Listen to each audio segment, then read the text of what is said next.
Sanibonani, welcome back. Enye video ngiyabonga kakhulu ukuthi ungene. Thank you very much for uthando ne-support. Ngiyabonga kakhulu, I really appreciate. Cela uma subscribe wenze njalo, subscribe, like video, share video as well. So now guys, sisedabeni eluka Babu Sibiya, ubaba Shadrack Sibiya, okuthiwa ke umuzi wakhe uye kwatheleka amaphoyisa laphana bezosesha, bezoyenza lento okuthiwa ke i-search and seizure, into ekanjalo. Bonakala nje ngempela uthukuthele kwangempela nje, ugana unwabe nje ukuthi ama-colleagues wakhe they betrayed him.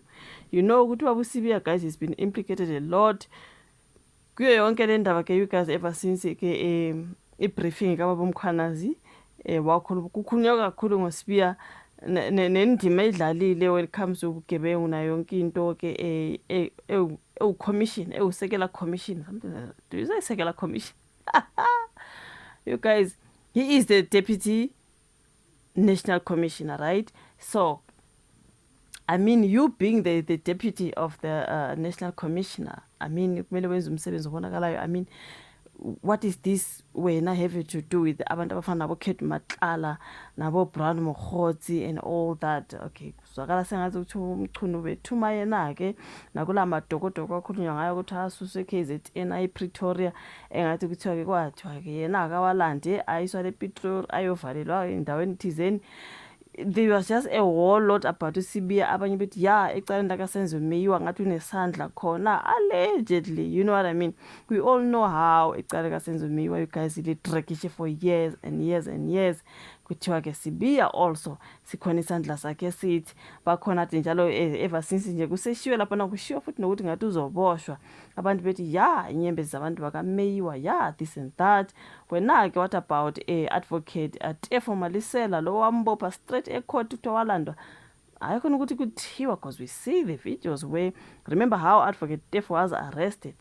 Kwathiwa ke isandla sikaSibiya futhi khona lapho into ekanjalo, ngoba phela uTefo wayesenza umsebenzi omuhle ecaleni leli elikaSenzo Meyiwa. Babona ukuthi lona, you know, kwathiwa Sibiya njalo njalo khona lapho. A whole lot of allegations when it comes to Babu Sibiya. I'm like, what kind of a deputy national commission are you? I mean, Babu Sibiya namhlanje kutheleka amaphoyisa laphana, kuyasola ke nje ukuthi ngathi uzoboshwa manje. Nango ke usezwisa ubuhlungu, Nkosi yami, sengathi manje i-victim engathi uyahlukunyezwa. I'm like, Babu Sibiya, but you know everything that we have done. Neyigebengu Matlala, Aye, you cannot be a victim. Like, honestly speaking, Babu Sibiya cannot be a victim manje. Kuthiwa utheni ufosefana noMoses angazi quoted someone from the Bible. I'm like, hayibo guys, like, honestly speaking, now you're quoting the Bible. Hayi ngeke Babu Sibiya, you know what I mean. As long as wena unento enokwenza nabo Matlala nabo Brown Mokgotsi nalezi igebengu ezikhulunywayo, kusho ukuthi hayi baba, yeka benze le search and seizure. Umuntu ecala unecala boshwa ngoba is the deputy national commissioner, right? Angithi he is the second hand man ka Babu uFani Masimula. Ufani Masimula was the national commissioner. So tell me ukuthi ngempela uma kuzoba corrupt wena uphezulu kangaka, uthini ngalaba baphansi, you know what I mean.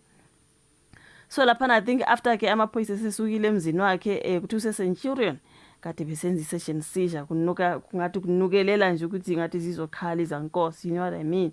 Khuluma ke nabezindaba laphana ke ngamaphoyisa akugasela emzini wakhe ezintatha zangoLwesine. General Shadrack Sibiya uthi uyafisa sengathi ozakwabo bangaba nozwelo ezinganeni zakhe. Did you have uzwelo ezinganeni kaSenzo Meyiwa? I'm just checking ukuthi nje bakaMeyiwa bathola justice. Just checking.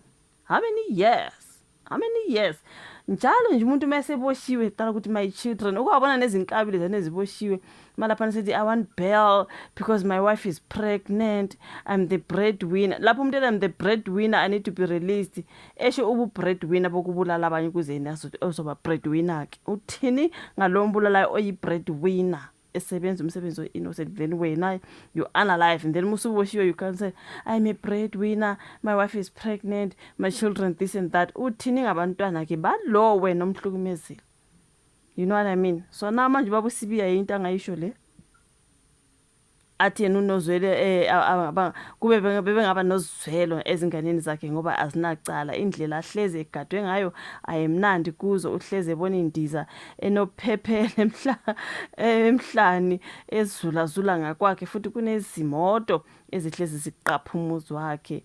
So uthi ke usenesikhathi walindile amaphoyisa, becabanga ukuthi iziboshwa namhlanje uzoboshwa namhlanje. Indlela ababhale ngakhona kulandela ke inkulumo kaLieutenant General Nhlanhla Mkhwanazi ke ngoLwesithathu, kodwa amaphoyisa afike afuna nje amaselula nama-laptop, ama-devices wakhe nje, into ekanjalo.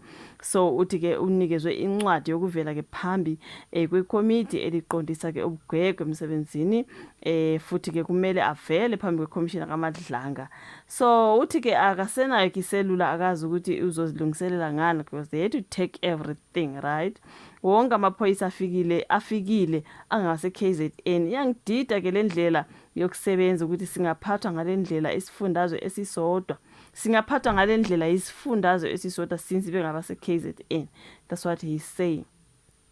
So uthi ngizizwa ke nginjengoJoseph. Did I say Moses in my beginning? Uthi uzizwe njengoJoseph owakhashelwa abafowabo. So bengingakulindele lokhu koza kwethu Masimula, bengimthemba angazi kushintsheni phakathi kwethu ngoba besizwana mina naye, kusho yena ke esesa ngweni la kwakhe laphana ke maduze kwameli wakhe. So umeli kaSibiya uqinisekise ukuthi ke banikezwe incwadi egunyaza ukuseshwa komuzi wakhe engamakhasa ayisithupha, futhi kukhona namacala abhaliwe ukuthiwa ke uzobe kwawona. So uthi uma ke amaphoyisa afuna ukumbopha awafike kahle ilanga lisemome, hayi ezintatha, ngoba angaze amubulala qambe amanga athi bezama ukukhipha isibhamu.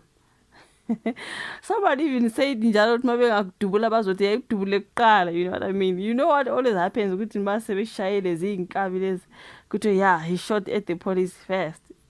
I guess this is what he's talking about. Uthi wake wathola umbiko othi ke impilo yakhe isengcupheni, watholela onogada bophiko lwe-NIU ukuze ke bamqaphe. Uthi ngiyazi ukuthi kwakungabhekelelwa impilo yami ngokutholela onogada, kodwa kwakufuneka abantu abazongiqapha eduze, baqaphe konke ukunyakaza kwami. Hayi babo Sibiya ke inkosi yami, kuthi abatheleke lapha namaphoyisa, you guys yabona umuzi wakhe lapha noSentshureni, bekhuluma nabezindaba ethi khona manje sokuye kwabonakala nomuzi wami ngisekho safe, ingane zami.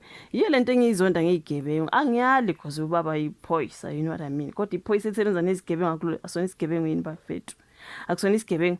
Uthi mawusoboshwa manje because you've been doing a lot of nonsense, hiding behind your job as a deputy national commissioner, right? Uthi masoboshwa qala ukuthi my kids, my wife is pregnant, I'm the only breadwinner, this and they always do this when they are now in jail. Did you ever think, even those who unalived someone, must figure upon, okay, I'm the only breadwinner, my mom is an old woman. Sure. What about those people that you unalived? They didn't have families to care for. Iyangixaka leyo nto always, iyangixaka. Ubulala umuntu uhambe uyontshela abantu wenzani, uyadubulana uthini. Mawusubushisha uqala ukuthi my family, my children, what about the people that were now you are busy harassing? Don't they have families? Abanye senibabulele, don't they have families to feed? They are breadwinners as well. You know what I mean? So yonke lento ebikhulunywa ngobaba uSibiya manje ke uyabona ukuthi ziyamkhalela. Yo, now my children this much. What about their children? Nabo bantu wena ubahlukumeza, especially since people are talking about the Meyiwa family. Imagine the Meyiwa family. You guys angazi, but ke ngathi ziyambuyela ubaba uSibiya lapha negazi. Angazi enye nenye into eqhubekayo ke ngizobuya back ne video. Ngiyabonga ukuthi ubuke, subscribe, share, ufake le notification bell yakho on so that you do not miss any of my uploads. Ngiyabonga kakhulu, sibonane kwesayo. Bye.